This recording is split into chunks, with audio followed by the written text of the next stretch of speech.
চলে আসলাম তোমাদের কাছে আবারও একটা পার্সেল নিয়ে, মানে ওপেন করবো বলে। কি আছে, কি অর্ডার করেছে আমি নিজেও জানি না।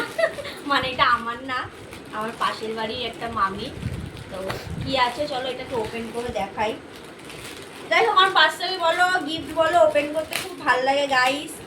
তো এটা মনে হচ্ছে একটা শাড়ি আছে। শাড়িটার কালারটা কত মিষ্টি দেখো।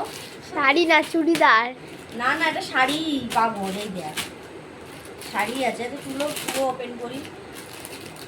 আসলে কি বলতো, জিনিসটা আমার না, আমার মামি, ঠিক আছে। তো এসেছে, আমি রিসিভ করেছি, তো আমি ভাবলাম এটা ওপেন করে দেখি। যেহেতু অনলাইনে জিনিস, তো আমরা সবসময় এটাকে দেখে খুলে ভিডিও করে নিই। হয়ে গেছে।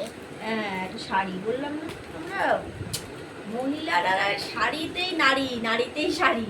আমরা জানবো না গাইস। দেখো খুব সুন্দর এসছে শাড়িটা, কেমন হয়েছে অবশ্যই কমেন্ট করে জানাবে। আমার গায়ে কেমন লাগছে দেখো। চলো কমেন্ট করে জানিও কেমন এসেছে। খুব ভালো এসেছে জিনিসটা। সবাইকে টাটা বাই বাই।